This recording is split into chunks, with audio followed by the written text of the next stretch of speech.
ان تدعو، ہاں، یولج اللیل فی النہار و یولج النہار فی اللیل، اللہ نے اپنی حمد و ثنا کی ہے. اللہ وہ ذات ہے جو رات کو دن میں اور دن کو رات میں داخل کرتا ہے. وسخر الشمس والقمر، اور اس نے سورج اور چاند کو تمہارے کام میں لگا دیا. کل یجری لاجل مسمی، سب خاص مدت تک کے لیے چل رہے ہیں. ذالکم اللہ ربکم، یہ ہے اللہ تمہارا پروردگار. لہو ملک، یہ اللہ مشرکین سے کہہ رہے ہیں کہ تمہارے معبود کچھ بھی نہیں کرتے، اور جو کرنے والی ذات ہے وہ یہ سب کچھ کر رہی ہے. لہ الملک، اسی کے لیے بادشاہی ہے. والذین تدعون من دونہ ما یملکون من قطمیر، اس کے بھی مالک نہیں ہے، اتنی بقدر کسی چیز کے بھی مالک نہیں ہے جن کو تم اللہ کے سوا پکارتے ہو. ان تدعوہم لا یسمعوا دعاءکم، اگر تم ان کو پکارو گے. دیکھو یہ ابھی ہمیں یہ آیت میں مزہ نہیں آ رہا، لیکن نبی صلی اللہ علیہ وسلم جن بت پرستوں کے سامنے سنا رہے ہیں، جو صبح و شام پتھر کے بنے ہوئے بتوں کے سامنے جھکتے تھے، ان کی حالت کیا ہوتی ہوگی یہ آیتیں سن کے. ان تدعوہم لا یسمعوا دعاءکم، اگر تم ان کو پکارو گے یہ تمہاری پکار نہیں سنیں گے. کل کسی نے مجھے بتایا کہ ایک عیسائی، ایک ہندو خاتون، وہ جو مندر میں عبادت کرتی تھی نا، تو بیزار ہو گئی بت پرستی سے کہ ہم کیوں ان بتوں کے سامنے جھک رہے ہیں. اس کا کو خیال ہوا کہ اپنا مذہب تبدیل کرتی ہوں، تو اس نے عیسائیت قبول کر لی. یہ اس کا بیان میں آپ کو بتا رہا ہوں. جب عیسائیت قبول کی ہے نا، تو جب چرچ میں گئی تو وہاں بھی اس کو تصویریں نظر آئی، حضرت مریم کی، حضرت عیسیٰ کی. تو اس نے کہا بھائی جو چیز میں وہاں چھوڑ کر آئی ہوں یہاں بھی کیا مل رہا ہے، وہی مل رہی ہے. پھر وہ گئی مسجد، پھر اس کو پتا چلا بھائی مسجد میں تصویریں نہیں ہیں. میں جب ویٹیکن سٹی گیا نا، عیسائیوں کے وہ جو مرکز ہے، وہاں جو سب سے وحشت ناک چیز تھی نا، جس کی وجہ سے فضا میں ایک ظلمت پیدا ہو رہی تھی، وہ وہاں کے مجسمے تھے. یہ مجسمہ سازی ایک ایسی چیز ہے جس سے حقیقت یہ ہے کہ جہاں یہ مجسمے ہوں گے نا، وہاں ایک وحشت کا ماحول ہوتا ہے، وہاں نورانیت نہیں ہوتی. تو یہ اسلام نے جو تصویر سازی سے منع کیا ہے نا، یہ بھی اسلام کا ہم پر بہت بڑا احسان ہے. اس کی وجہ سے ہمارے گھروں میں بھی ایک نور ہے، برکت ہے. آپ جائیں نا کسی غیر مسلم کے گھروں میں، بت رکھے ہوئے ہوں گے، دیواروں پہ تصویریں بنی، اسی ایک عجیب سی وحشت ہوتی ہے. یہ گھر میں روحانیت اور نورانیت نہیں ہوتی اس سے. تو اللہ تعالیٰ فرماتے ہیں وَيَوْمَ الْقِيَامَةِ لَا يَسْمَعُوا دُعَاءَكُمْ، اگر تم ان کو پکارو گے یہ تمہاری دعا نہیں سنیں گے. وَلَوْ سَمِعُوا مَا اسْتَجَابُوا لَكُمْ، اور اگر یہ سن بھی لیں تو تمہاری پکار کا جواب نہیں دیں گے. وَيَوْمَ الْقِيَامَةِ يَكْفُرُونَ بِشِرْكِكُمْ، اور قیامت کے دن تمہارے شرک کا انکار بھی کریں گے. اب عطا اللہ بندیالوی صاحب کو جو جوش آتا تھا نا وہ اس آیت پر، وَلَا يُنَبِّئُكَ مِثْلُ خَبِيرٍ، ویسے پڑھتے تھے اس میں کہ تجھے باخبر سے اچھی کوئی خبر نہیں دے سکتا. تو آج وہ جو ان کی باڈی لینگویج بنتی تھی نا، وہ بڑی جوشیلی، کہ اللہ تعالیٰ سمجھا کے نا آخر میں کہتے ہیں بھائی جو خبیر ذات ہے نا خدا، اس جیسی خبریں تجھے کوئی نہیں دے گا. تو ہندوؤں سے پوچھے گا وہ رپورٹ چینج کر دیں گے، وہ اپنے بتوں کے بارے میں وہ رپورٹ نہیں دیں گے جو کون دے رہا ہے، اللہ دے رہا ہے. تو کسی اور سے جا کے پوچھے گا، وہ بھی تھوڑا تذبذب کا شکار، کلچر کی خیال کرے گا. بھائی اتنی لوگ بتوں کی عبادت کرتے ہیں، ایکچولی کوئی بات نہیں، کلچر ہوتا ہے. کوئی مسجد میں چلا جاتا ہے تو ایکچولی کوئی کہاں چلا جاتا ہے، کوئی مندر میں چلا جاتا ہے، کوئی بتوں کے سامنے جھکتا ہے، کوئی قبروں سے مانگتا ہے، کوئی فلاں سے. ہر ایک کا اپنا کلچر ہوتا ہے. آہستہ آہستہ آ جائے گا. جیسے ہندو لوگ کیا کہتے ہیں، بھی بچوں کو عبادت تو سکھاؤ نا، بڑے ہوں گے تو خود ہی سمجھ میں آ جائیں گے سچی مچی کا بھگوان کون سا اور جھوٹی موٹی کا بھگوان کون سا. لیکن اللہ کیا کہتے ہیں، وَلَا يُنَبِّئُكَ مِثْلُ خَبِيرٍ، کہ تجھے باخبر سے بہتر کوئی خبر نہیں دے گا. وہ بتا رہا ہے کہ یہ ایسے لچڑ ہیں کہ تم ان کو پکارو گے سنیں گے نہیں کہ بول کیا رہا ہے. تو دیکھو نا صدیوں تک ایک جگہ رکھا ہوا ہے، فٹ ہے.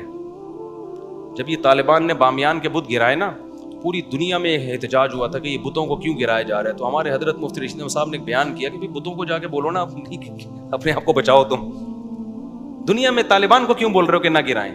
ڈائریکٹ بتوں کے جا کے سمجھاؤ یار تم بہت ہو گیا یار، 4000 سال سے تم مسٹنڈے بنے ہوئے کھڑے ہوئے ہو یہاں پہ، تم پر اب بم مارے جائیں گے تو کچھ ہلو جلو احتجاج کرو. تو وہی بات ہے کہ اپنے خداؤں کو بچانے کے لیے تحریکیں چل رہی ہیں. تو اللہ کہتے ہیں وَلَا يُنَبِّئُكَ مِثْلُ خَبِيرٍ. اور ایک اور آیت، اسی میں ایک آیت یہ بھی ہے، اے نبی آپ ان لوگوں کو ہدایت نہیں دے سکتے جو گمراہ ہیں.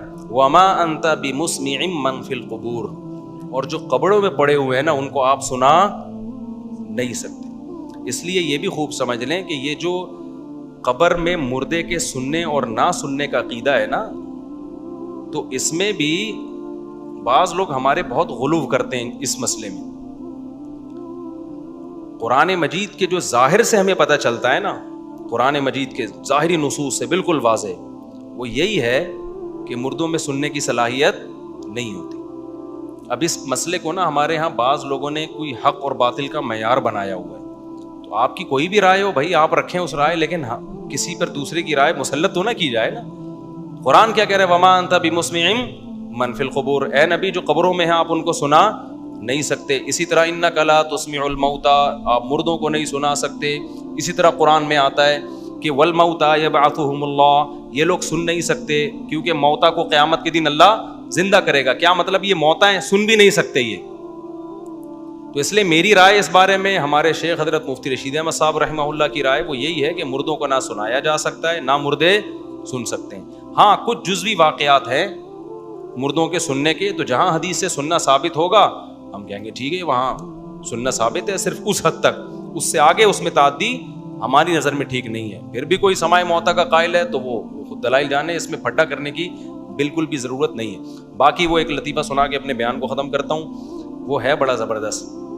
وہ ایک صاحب تھے نا، اچھا ہاں یہ جو ہے نا ہم جو قبروں کو کہتے ہیں السلام علیکم یا اہل القبور، تو یہ اپنے فائدے کے لیے کہتے ہیں تاکہ ہمیں عبرت حاصل ہو. باقی فرشتے پہنچا دیتے ہیں، فرشتوں کو کوئی ٹائم تھوڑی لگتا ہے سلام پہنچانے میں. ویسے بھی ایک کامن سینس کی بات ہے کہ جب زندہ تھا تو یہاں بیٹھ کے سنتا تھا، ادھر جا کے نہیں سن سکتا تھا.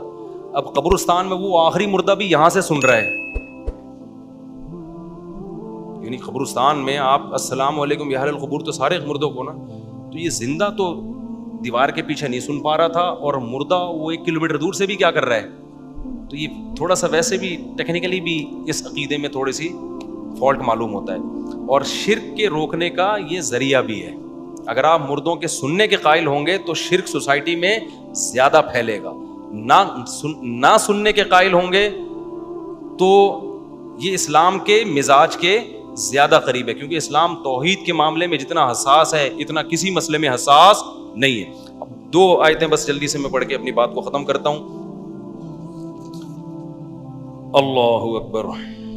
اس کے بعد ہم نے آج سورہ یاسین بھی شروع کی ہے. سورہ یاسین میں اللہ تعالیٰ نے پچھلی امتوں کا ایک واقعہ سنایا. بس 5 منٹ میں یہ واقعہ مکمل کرتا ہوں.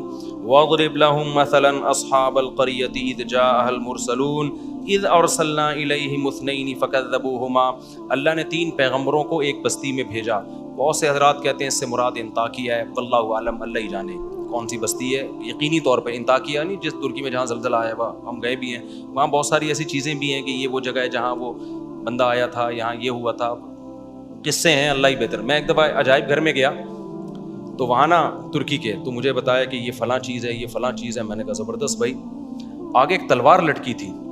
میں نے کہا یہ کیا؟ انہوں نے کہا موسیٰ علیہ السلام کا لاٹھی تھی. میں نے کہا یہ کیا؟ انہوں نے کہا موسیٰ علیہ السلام کا عصا ہے. میں نے کہا یار وہ زیادہ ہو گئی ہے بھائی، یہ جو ہے نا کیا ہو گئی ہے، یہ تھوڑی کیا ہو گئی ہے یہ کچھ. اس سے مجھے پرانی رپورٹوں پہ بھی شک پیدا ہو گیا ہے کہ یار پرانی رپورٹیں بھی کیا ہو گئی ہیں.